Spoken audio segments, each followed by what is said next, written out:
नमस्कार साथियों, मैं जितेंद्र कुमार। आप लोग देख रहे हैं इंस्पायर एक्सीलेंस इंस्टीट्यूट। आप लोग देख रहे हैं इंस्पायर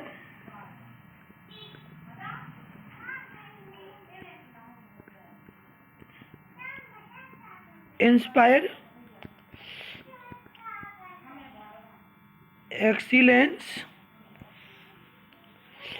इंस्टीट्यूट।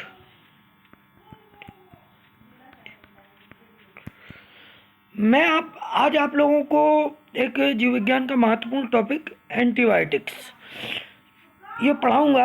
ये टॉपिक बहुत महत्वपूर्ण टॉपिक है और ये class 12 BSc, TGT, PGT, LT grade, GIC प्रवक्ता, नीट, नेट और अन्य एग्ज़ाम जैसे कि आपका मतलब असिस्टेंट प्रोफेसर,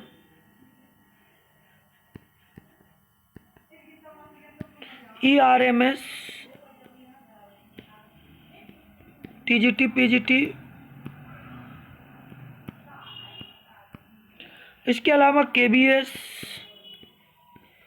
एनबीएस, इन सभी एग्ज़ाम की दृष्टि से ये महत्वपूर्ण है। तो मैं शुरू करूँ उसके पहले आप सभी से विनम्र निवेदन करना चाहता हूँ कि आप सभी लोग हमारे चैनल इंस्पायर एक्सीलेंस इंस्टीट्यूट को अधिक से अधिक संख्या में सब्सक्राइब करें, वीडियो को ज़्यादा से ज़्यादा शेयर करें और लाइक करें। तो चलिए शुरू करते हैं। जो है वीडियो बंद कर देते हैं, शुरू करते हैं। हम लोग चूँकि चर्चा कर रहे थे तो शुरू करते हैं। हमारा जो विषय है आज, वो विषय है एंटीबायोटिक्स। आज हम जिस टॉपिक पर चर्चा कर रहे हैं वो एंटीबायोटिक्स से शुरू करते हैं। एंटीबायोटिक्स जो टर्म है, एंटीबायोटिक्स जो शब्द है, वो सेल्मन बैक्समैन ने 1942 में दिया था। The term antibiotic was coined by Selman Waksman in 1942। Antibiotics की अगर हम डेफिनेशन की बात करें तो an antibiotic is a substance produced by micro organism which in low concentration inhibits the growth and metabolic activity of pathogenic organism without harming the host। मतलब क्या है इसकी डेफिनेशन? इसकी डेफिनेशन है कि एक एंटीबायोटिक एक पदार्थ है जो किसके द्वारा, माइक्रो ऑर्गेनिज्म के द्वारा प्रोड्यूस होता है। कितनी कंसंट्रेशन में? लो कंसंट्रेशन में। और ये क्या करता है कि किसी पैथोजेनिक ऑर्गेनिज्म की ग्रोथ और उसकी मेटाबॉलिक एक्टिविटीज़ को रोक देता है बिना होस्ट को कोई हानि पहुंचाए। मतलब एंटीबायोटिक एक सब्सटेंस है जो किसी माइक्रो ऑर्गेनिज्म के द्वारा लो कंसंट्रेशन में प्रोड्यूस किया जाता है और यह सब्सटेंस किसी पैथोजेनिक ऑर्गेनिज्म को बिना उसके होस्ट के हानि पहुंचाए बगैर, उसके होस्ट को हानि पहुंचाए बगैर क्या करता है, उसकी जो माइक्रो ऑर्गेनिज्म पैथोजन है उसकी ग्रोथ को और मेटाबॉलिक एक्टिविटी को रोक देता है। आगे अगर हम देखें तो Alexander Fleming was first to produce and antibiotics, मतलब एन होगा, ये एंड नहीं होगा। अलेक्जेंडर फ्लेमिंग एक वैज्ञानिक था जिसने सबसे पहले एक एंटीबायोटिक्स जिसका नाम पेनिसिलिन था, इसको प्रोड्यूस किया था एक फंगस से जिसको हम कहते हैं पेनिसिलियम नोटेटम। मतलब अलेक्जेंडर फ्लेमिंग ने पेनिसिलिन नामक एंटीबायोटिक को सबसे पहले पेनिसिलियम नोटेटम से इसको अलेक्जेंडर फ्लेमिंग ने क्या किया था, आइसोलेट किया था या प्रोड्यूस किया था, सबसे पहले बनाया था। बैक्समैन और Albert discovered streptomycin and actinomycin. Waksman और अल्बर्ट ने स्ट्रेप्टोमाइसिन और एक्टिनोमाइसिन नामक एंटीबायोटिक की खोज की थी। बर्क होल्डर आइसोलेटेड क्लोरोमाइसिटिन, मतलब बर्क होल्डर एक वैज्ञानिक था जिसने क्लोरोमाइसिटिन का आइसोलेशन किया था, उसको आइसोलेट किया था, उसको पृथक किया था। Antibiotics are of two types. जो एंटीबायोटिक होते हैं वो मूलतः दो प्रकार के होते हैं। मूलतः एंटीबायोटिक कितने प्रकार के होते हैं? मूलतः 2 प्रकार के होते हैं। Number 1 broad spectrum antibiotic. Broad spectrum antibiotic, sorry,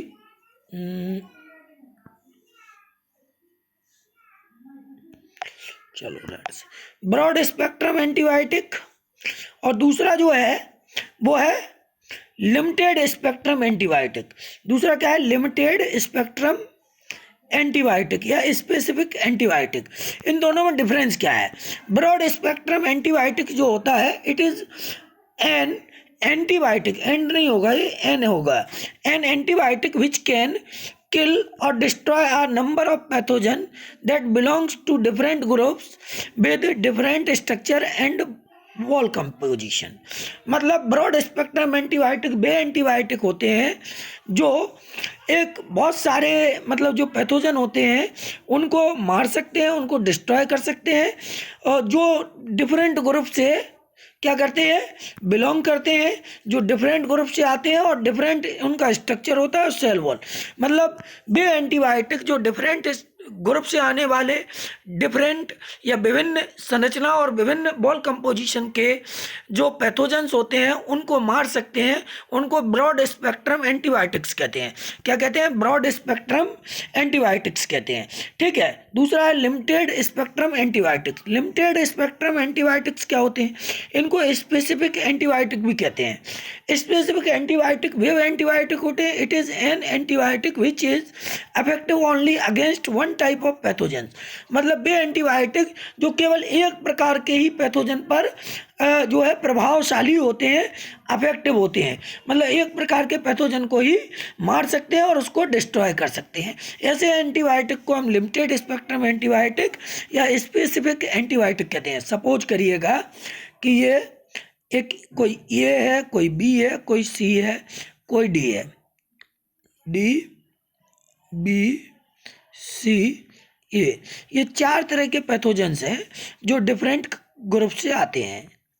तो इन सभी को जो एंटीबायोटिक मार देता है उसको कहते हैं ब्रॉड स्पेक्ट्रम एंटीबायोटिक, BSA।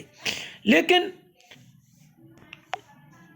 ऐसी एंटीबायोटिक जो केवल एक ही प्रकार के या जो है पैथोजन को मारती है उसको हम कहते हैं लिमिटेड स्पेक्ट्रम एंटीबायोटिक। अब अगला है एक्शन ऑफ एंटीबायोटिक्स। मतलब एंटीबायोटिक्स का एक्शन, एंटीबायोटिक की क्रिया। An antibiotic acts on pathogen by, मतलब जो एंटीबायोटिक होता है वो किसी पैथोजन पर काम करता है। कैसे काम करता है? डिसरप्शन ऑफ बॉल सिंथेसिस, मतलब उसकी जो बॉल होती है उसको नष्ट करके काम करता है, उसको नष्ट कर देता है। एंटीबायोटिक्स की जो सेल वॉल होती है उसको डिस्ट्रॉय कर देता है, रप्चर कर देता है और उसको जो है उस पर प्रभाव डालता है। दूसरा है disruption of plasma lemma, repair and synthesis, मतलब वो क्या करता है? प्लाज्मा लेमा को रिपेयर करता है या उसको ख़त्म करता है और उसको निपटाने का काम करता है। तीसरा है इनहिबिशन ऑफ DNA, RNA और प्रोटीन सिंथेसिस, मतलब या तो उसके DNA की भी सिंथेसिस को रोक देगा या RNA की सिंथेसिस को और उसके प्रोटीन के सिंथेसिस को। तो दैट इज कॉल्ड जो है एक्शन। अब गुड एंटीबायोटिक्स क्या होते हैं? अच्छे जो है प्रतिजैविक क्या होते हैं? एंटीबायोटिक्स को हम हिंदी में प्रतिजैविक भी बोलते हैं। क्या बोलते हैं? प्रतिजैविक भी कहते हैं। एंटीबायोटिक्स को प्रतिजैविक भी कहते हैं। तो अच्छे एंटीबायोटिक्स क्या होते हैं? Harmless to host with no side effect. वे एंटीबायोटिक जो है किसी होस्ट को कोई नुकसान ना पहुंचाए और कोई साइड इफेक्ट ना दें। ठीक है, तो उनको हम क्या कहते हैं? गुड एंटीबायोटिक्स की श्रेणी में रख सकते हैं। Harmless to normal microflora of alimentary canal, मतलब नॉर्मल जो माइक्रोफ्लोरा है उसकी एलिमेंट्री कैनाल को डिस्टर्ब ना करे, उसके लिए हार्मलेस हो, ऐसा हो जो उसको नुकसान ना पहुंचाए, उसको हम भी एंटीबायोटिक अच्छा मान सकते हैं। Ability to destroy pathogen as well as broad spectrum, मतलब जिसको बहुत सारे पैथोजन को जिसमें मारने की क्षमता हो, उनको डिस्ट्रॉय करने की क्षमता हो, उसको भी हम गुड एंटीबायोटिक्स कहते हैं। Affective against all strains of pathogen, जो किसी पैथोजन के सभी प्रकारों या सभी स्ट्रेन्स पर इफेक्टिव होता है उसको हम क्या कहते हैं, गुड एंटीबायोटिक कहते हैं। और जो क्विक एक्शन दे, मतलब किसी डिजीज़ के प्रति या किसी पैथोजन के प्रति जो क्विकली रिलीफ दे, उसको हम गुड एंटीबायोटिक की श्रेणी में रखते हैं। रेजिस्टेंट टू एंटीबायोटिक्स क्या क्या है जो एंटीबायोटिक के प्रति प्रतिरोधक क्षमता रखता है। Pathogens often develop resistant to existent antibiotics so that never antibiotics are required to be produced. Pathogens often develop resistant to existing antibiotics so that newer antibiotics are required to be produced. अगर कोई pathogen किसी antibiotic के प्रति resistant या power develop कर लेता है, कोई पैथोजन किसी एंटीबायोटिक के प्रति रेजिस्टेंट या प्रतिरोधक क्षमता उत्पन्न कर लेता है, तो फिर हमें नए एंटीबायोटिक प्रोड्यूस करने की आवश्यकता होती है। ठीक है, पहला। दूसरा, the resistant is produced due to. अब रेजिस्टेंट किस कारण से होता है किसी एंटीबायोटिक्स के प्रति? डेवलपमेंट ऑफ कोपियस म्यूसिलेज, मतलब जब कोपियस म्यूसिलेज का डेवलपमेंट होता है तो उसके विकास के कारण। Alteration of cell membrane so that the antibiotic can not recognise the pathogen, मतलब वो सेल वॉल को बार बार चेंज करता है या अल्टरेशन करता है, तो उसके कारण क्या होता है कि एंटीबायोटिक्स पैथोजन को पहचान नहीं पाता है, इसके कारण भी वो रेजिस्टेंट होता है। तीसरा है change to the L form by pathogen, मतलब जो पैथोजन है उसके द्वारा एल फॉर्म में चेंज कर लेना, उसके कारण भी एंटीबायोटिक्स के प्रति वो रेजिस्टेंट हो जाता है। और म्यूटेशन इन पैथोजन, पैथोजन के अंदर अगर उत्परिवर्तन होता है तो उसके कारण भी वो एंटीबायोटिक के प्रति क्या हो सकता है, वो एंटीबायोटिक के प्रति रेजिस्टेंट या प्रतिरोधक क्षमता बढ़ा सकता है। मेन सोर्स ऑफ एंटीबायोटिक्स क्या होते हैं? मुख्यतः जो एंटीबायोटिक्स है वो हमें कहाँ से प्राप्त होते हैं, इस विषय पे बात कर लेते हैं। The main sources of antibiotics production are 3 types. जो एंटीबायोटिक्स प्रोड्यूस होते हैं वो 3 तरह के सोर्स से प्राप्त होते हैं। Number 1, you bacterial source. You bacterial source में देखें तो most of this type of antibiotics is obtained from bacillus species. 75% bacillus subtilis produce more than 65। देखो 70% जो एंटीबायोटिक्स होती हैं वो कहाँ से प्रोड्यूस होती हैं, कहाँ से प्राप्त होती हैं? बैसिलस से। Subtilis produced more than 60 antibiotics, मतलब जो बैसिलस सबटिलिस है उससे लगभग 60 एंटीबायोटिक्स प्रोड्यूस की जाती हैं। और स्यूडोमोनास से की जो स्पीसीज है उनसे लगभग 30% एंटीबायोटिक्स बनाई जाती हैं। ठीक है, इसके आगे देखें एक्टिनोमाइसिटेल्स रेमिफाइड, मतलब जो स्ट्रेप्टोमाइसीज है, माइक्रो मोनोस्पोरा है, स्ट्रेप्टोस्पोरेंजियम है, इन सब से भी जो एंटीबायोटिक्स है वो उसको बड़े मात्रा में प्राप्त किया जा सकता है। From the single species Streptomyces gracious more than 40 antibiotics, मतलब स्ट्रेप्टोमाइसिस ग्रेसियस यानी ईस्ट जो है उससे 40 प्रकार के एंटीबायोटिक प्राप्त होते हैं। और फंगाई में पेनिसिलियम जो नोटेटम की स्पीसीज हैं उनसे भी बहुत ज़्यादा एंटीबायोटिक्स प्राप्त होते हैं। तो साथियों, ये वीडियो आप लोगों की बहुत मदद करेगा नीट के लिए, 11th-12th के लिए, BSc के लिए, net, TGT, PGT, LT grade, GIC प्रवक्ता आदि के लिए। तो इस वीडियो को आप ज़्यादा से ज़्यादा देखें, शेयर करें। Thank you for watching this video.